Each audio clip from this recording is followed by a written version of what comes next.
नमस्कार, मैं डॉक्टर आनंद जयंत काले, कंसल्टेंट प्लास्टिक सर्जन और डायरेक्टर लेक सिटी हॉस्पिटल, आज एक नए वीडियो के साथ आपके सामने फिर से उपस्थित हूँ। हम एक सीरीज़ बना रहे हैं जिसमें हम बर्न इंजरी या जले मरीजों के बारे में कुछ बातचीत कर रहे हैं। इस बार मैं आपसे बात करना चाहूँगा अर्ली एक्सीजन एंड ग्राफ्टिंग या जलने के बाद जल्दी स्किन ग्राफ्टिंग का ऑपरेशन कब किया जाता है, इसके बारे में।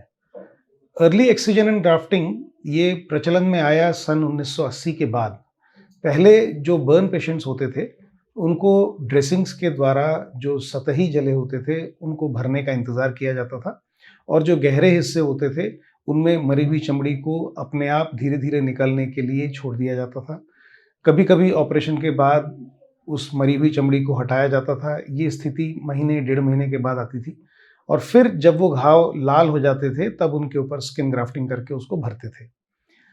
समय के साथ ये मालूम पड़ा कि सतही घाव और गहरे घावों को हम 5 से 6 दिन में शुरुआत के 1 हफ्ते के अंदर ही पता कर सकते हैं और फिर ऐसा आइडिया भी आया कि क्यों ना सतही घाव को अपने आप भरने दिया जाए और जो गहरे घाव हैं उनको ऑपरेशन के द्वारा निकाल दिया जाए और तभी के तभी स्किन ग्राफ्टिंग उसकी कर दी जाए।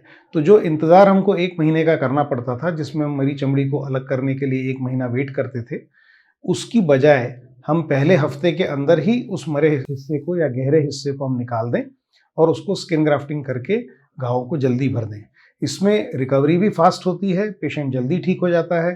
जो सतही घाव हैं वो अपने आप भरते हैं और जो गहरे घाव हैं उनको ग्राफ्टिंग के द्वारा भर दिया जाता है।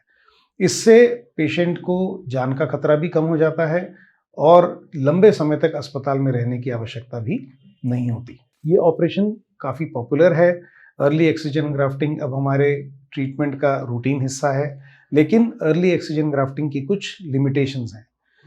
अर्ली एक्सीजन ग्राफ्टिंग उन्हीं सेंटर्स में किया जा सकता है जहाँ पे बर्न केयर की विस्तृत सुविधा उपलब्ध हो, जहाँ पे plastic surgeons, general surgeons, physicians, physiotherapist, psychiatrist, इन सब की एक बड़ी टीम काम करती हो और अर्ली एक्सीजन एंड ग्राफ्टिंग के लिए जो इंफ्रास्ट्रक्चर चाहिए वो भी थोड़ा रूटीन ऑपरेशन से ज़्यादा बड़ा होता है।